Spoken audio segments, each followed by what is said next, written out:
Good morning, my beautiful people. Happy Sunday. It is July 6th. 4th of July is over. Um, Not yesterday, but I would say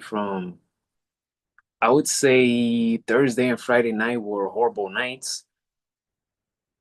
Rude, rude people outside, just making life so difficult.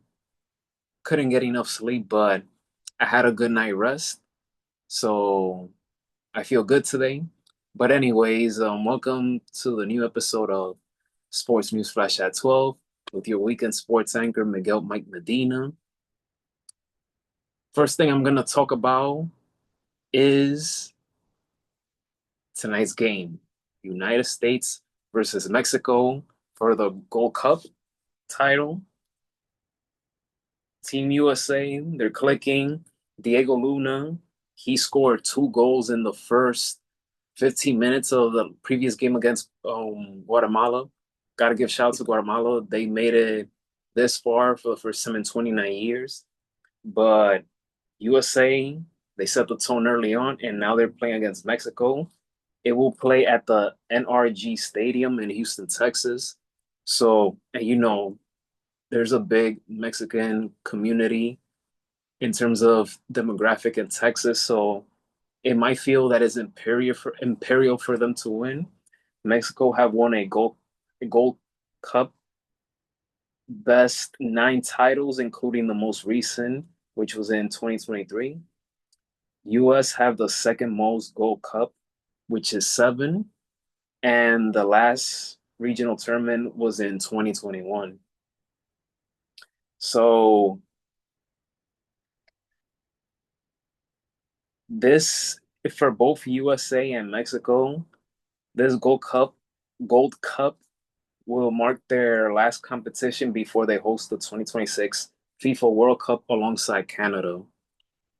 So tonight's game is one of the most talked about sporting event games for today for Sunday. So I feel that in order for USA to win, if Diego Luna can replicate like the way he did against Guatemala, then they have a great chance. He's a exceptional leader. And one of the things that I like about this USA team, and I saw it in this game against Guatemala, is that for 90 minutes they were grinding. They were taking advantage of every situation, every moment, and that's what they're gonna have to do against Mexico tonight, which the game will be at 7 p.m.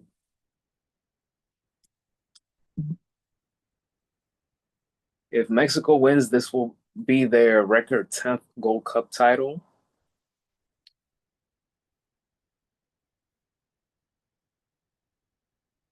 Mexico, they defeated Honduras 1-0 in the last game in order for them to move on, and that's how they got here to the finals. But hopefully, Team USA wins tonight, and it will make it that much sweeter the fact that we just had the 4th of July. But they can't lose poise, Mexico, they have a very good team. Like I said, they're gonna have a huge fan base in that stadium because it's gonna be in Houston, Texas. So hopefully Team USA can bring home the Gold Cup.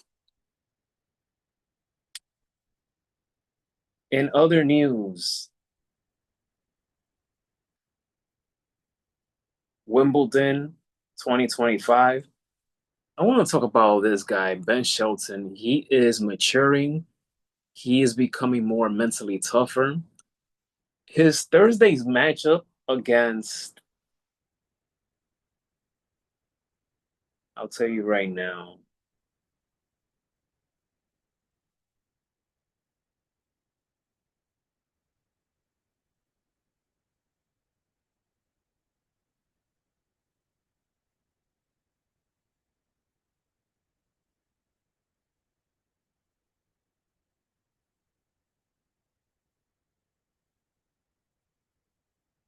on Thursday, he faced Rinky Hijikata, in which he won the sets 6-2, 7-5, and 6-4. that was an amazing match. Super amazing match. If you're curious to check out the highlights, check it out on YouTube on the Wimbledon YouTube channel. One of the things that I admire a lot, and you rarely see this in sports, mostly in tennis, is that during the middle of the match, I believe this was the second set, both players were bringing out the best at each other. And at one point, Ricky, he fist bumped to Ben, basically giving him respect, like that was good what you did. It's very rare you see that level of sportsmanship in the heat of competition, especially when we're talking about Wimbledon. I like that. I love seeing good, great sportsmanship, and kudos to Ben Shelton and Rinky Hijikata for doing that. But I'm really, really, really liking what I'm seeing in terms of the growth of Ben Shelton. So that was on Thursday for the second round. And yesterday he defeated Martin Fuchsowicz, in which he won the first set 6-3, 7-6 in the second, and then 6-2.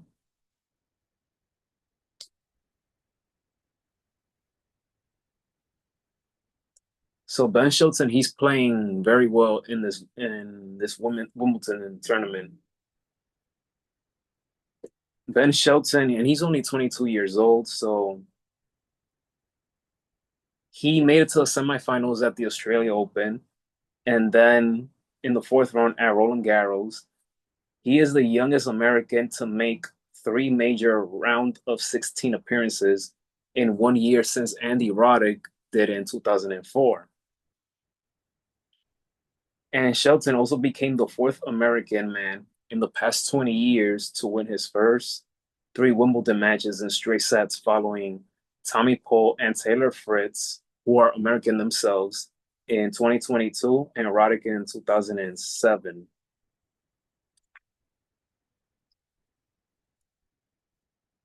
And then, so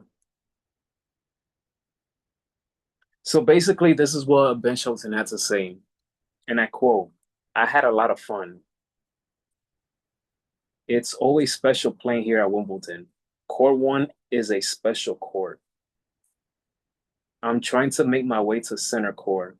Maybe I'll get there one day." In all of three matches, listen to this, Ben Shelton has played 6 hours and 41 minutes. And his next opponent for the following round will be Lorenzo Sonego.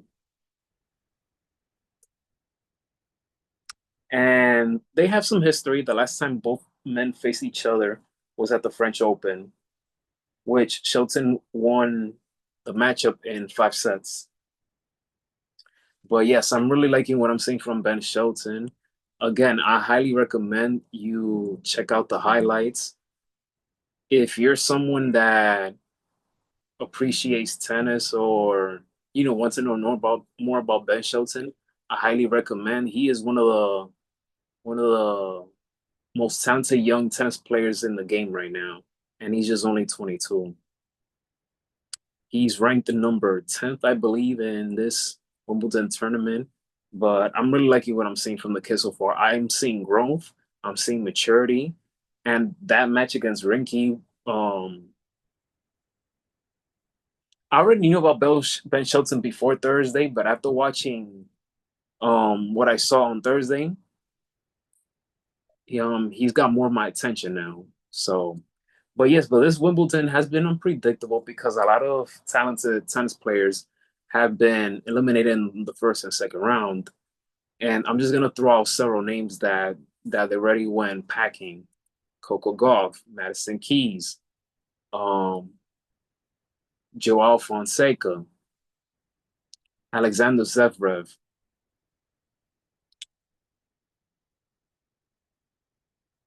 Those are some. Those are some. I'm missing more, but yeah, it's been an unpredictable Wimbledon, and I can't be mad about it because I like the unpredictability of sports. So yeah, but hey, Competition is competition at the end of the day. So I'm gonna wrap up this episode with some baseball. The New York Yankees, they are looking like the New York Stankies as of lately. Yesterday, they've lost their sixth game in a row. They just finished coming off a four-game sweep against the Toronto Blue Jays, and now they have lost their second straight against their crosstown rival New York Mets. Friday's game was great. The Mets won 6-5. Jeff McNeil hit a big home run to put them on top. I like Friday's game. Yesterday's game, the Mets won 12-6. And you had Pete Alonso. He had a big day with 2 home runs and 5 RBIs. He has 20 home runs this season so far. Brandon Nimmo also went deep. He had 4 RBIs in this game. He hit his 18th home run of the year.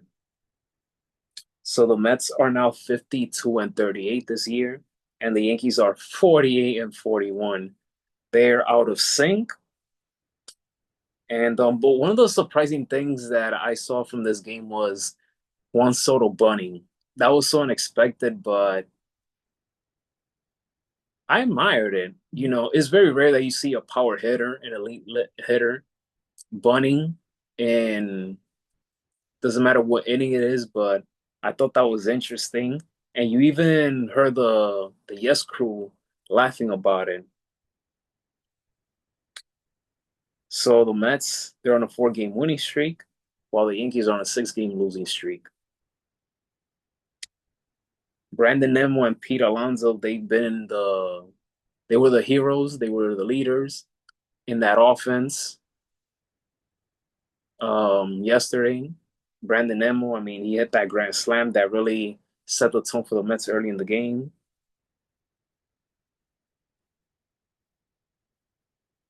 And now the Mets have a chance to go for the sweep, which will make Yankee fans and New York media go that much more. The New York media is going to have a field day. The Yankees will get swept by the Mets. So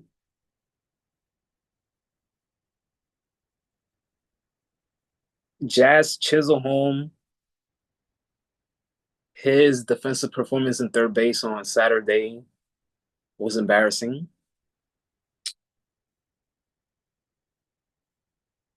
But yeah, things are just not looking good for the Yankees right now. They're just not.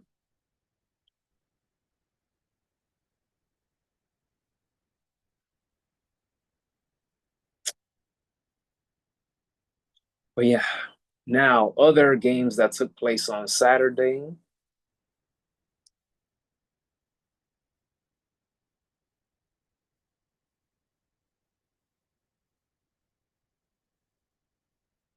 You had the St. Louis Cardinals. They defeated the Cubs 8-6.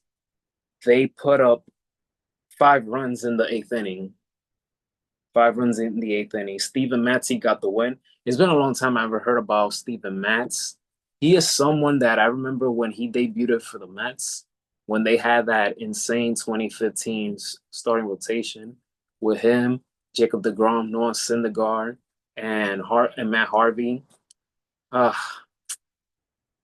that rotation had potential to be great for years, but injuries got in the way and it ruined the good thing going on. But Steven Matz, he's someone that I rooted for from the beginning.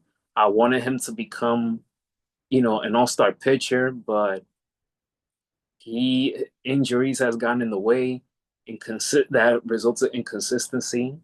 But he is now 5-2 this season with a 3.45 ERA. But yeah, anytime that the Cardinals and Cubs they play one another is always fun to watch. The Cardinals are 48-42, third in the NL Central, while the Cubs are 53-36, they're first in NL Central. Oh, by the way, Friday's game, the Cubs collected 8 home runs. 8 home runs. Two of them came from I believe his name is Michael Bush.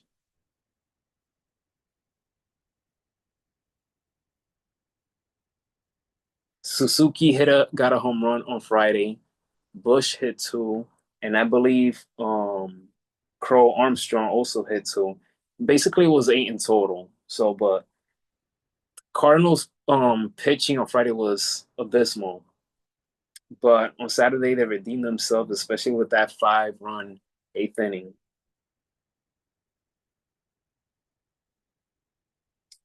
Minnesota Twins, they got another victory over the Tampa Bay Rays. They won 6-5. Blue Jays, they beat the Angels 4-3 in the 11th inning. Red Sox won 10-3 over the Nationals.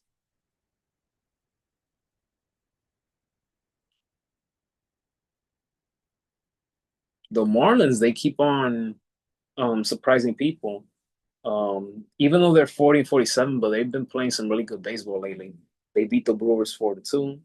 Astros beat the Dodgers 6-4.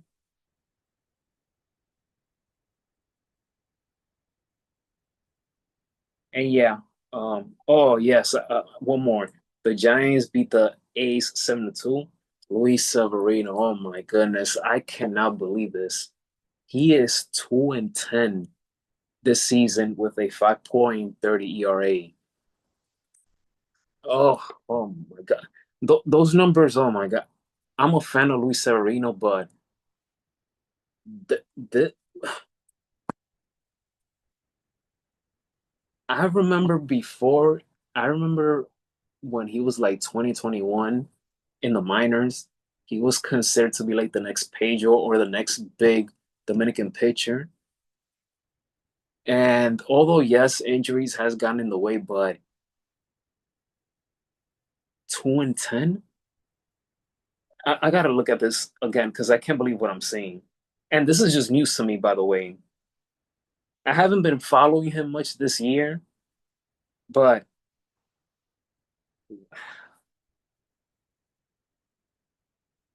he's 31. He is still in his prime, even though he's at the end of his prime. 2 wins and 10 losses.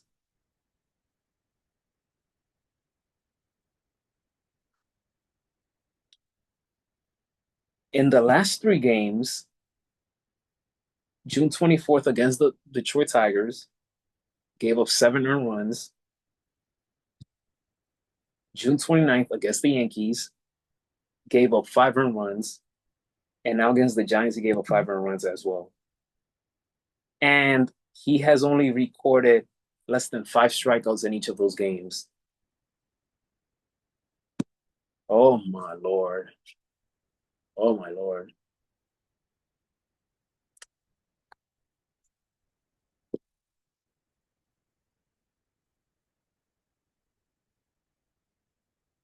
That pains me. That pains me because I said, like, I'm a fan of Luis Severino. Uh, God, 2-10. That, oof. I'm surprised my eyes are not bleeding right now from watching this. But it's just been a bad year. It's been a bad year for him.